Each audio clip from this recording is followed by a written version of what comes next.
এই ভিডিওতে আমরা ক্লাস 12 এর ইউনিট 1 এর সম্বন্ধে শর্ট ট্রিক নিয়ে কথা বলবো, যেখানে আমরা ফ্র্যাকশন অফ সেকেন্ডে কোশ্চেন সলভ করার ট্রিক শিখছি, যেটা আমাদের সেমিস্টার 3 তে এমসিকিউ ওরিয়েন্টেড কোশ্চেন সলভ করতে খুবই ইজি হবে। তো আজকে আমরা যে ফাংশনটা নিয়েছি, যে রিলেশনটা নিয়েছি, সেটা হচ্ছে আর, যেখানে অর্ডার পেয়ারটা x comma y such that x square plus y square equal to c square.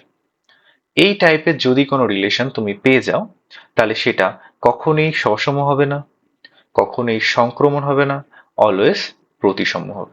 এই ট্রিকটা খেয়াল রাখলে তোমরা কোশ্চেন দেখবে, দেখে অ্যান্সার করবে। প্যাটার্নটা কি বললাম? X square plus y square equal to c square. যদি এই প্যাটার্নটা খুঁজে পাও, তাহলে কি বললাম? সেটা কখনোই সসম হবে না, কখনোই সংক্রমণ হবে না, শুধুমাত্র প্রতিসম হবে। যেমন এক্সাম্পল দেখা যাক, এখানে আছে x square plus y square equal to 1। তাহলে আগের প্যাটার্নটা ফলো করছে, তাহলে এটা সসম হবে না, প্রতিসম হবে, সংক্রমণ হবে না। দেখো কোশ্চেনটা দেখলে সঙ্গে সঙ্গে সলভ, শুধুমাত্র ট্রিকটা একটু মনে রাখবে।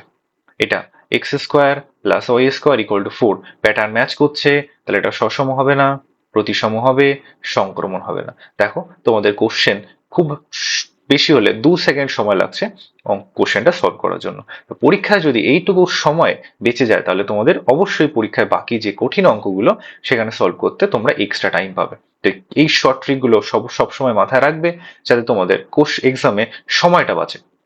তো এরকম ট্রিক জানার জন্য অবশ্যই চ্যানেলকে ফলো করবে। আজকের মতো এইটুকুই, নেক্সট ভিডিওতে এরকম ইন্টারেস্টিং শর্ট ট্রিক নিয়ে দেখা হচ্ছে। Thank you.